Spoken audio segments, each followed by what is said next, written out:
Ninataka kujua historia ya jina Yesu. Ninataka kujua historia ya Roho Mtakatifu. Historia yenye iliandikwa kwenu inaweza kufika mwisho ikipelekwa kwa msalaba. Inaweza kufika mwisho ikiitwa jina Yesu. Na leo nimekuja nitangaze jina Yesu juu ya familia yenu. Ifute kila kitu iliandikwa. Iharibu kila madhabahu iliinuliwa. Jina Yesu.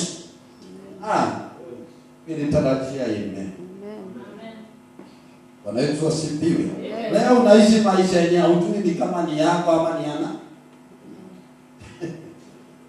Bwana asifiwe.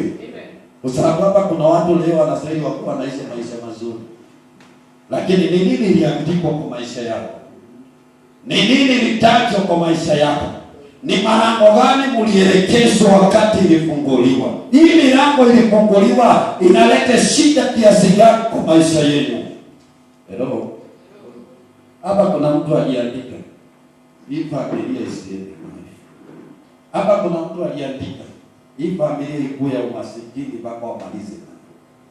Alafu hata ukikuja kwa kanisa usishangilie Yesu anaweza. Bado hiyo roho inakungojea tu ukitoka nje ya kanisa.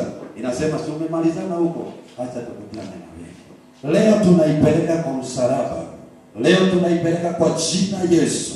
Kwa sababu Biblia inasema kwa jina hili kila goti litapigwa. Ni kuonyesha kila kitu kinaweza kuinama mbele ya jina Yesu. Hiyo masikini inaweza kuinama mbele ya jina Yesu. Hiyo shida inaweza kuinama mbele ya jina Yesu. Tuniambilie mtu tu ni jina Yesu lina nguvu ya kuondoa hiyo shida.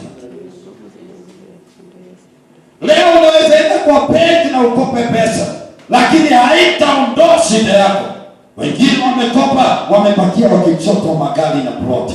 Lakini wakienda kwa hili jina Yesu, inaweza ikaosha na ikaharibu hiyo misingi kwa jina la Yesu. Ambia mtu ni jina Yesu itapigania watoto wako. Ni jina Yesu itapigania nyumba yako. Ni jina Yesu itapigania kazi yako. Usinyamaze tena. Wamekutesa kutosha. Wametesa nyumba yenu kutosha. Hatutanyamaza tena. Tutaenda kwa msalaba na tutaita jina Yesu. Tutaenda kwa msalaba na kile kiliandikwa tutakivuta kwa msalaba na tutaita jina Yesu.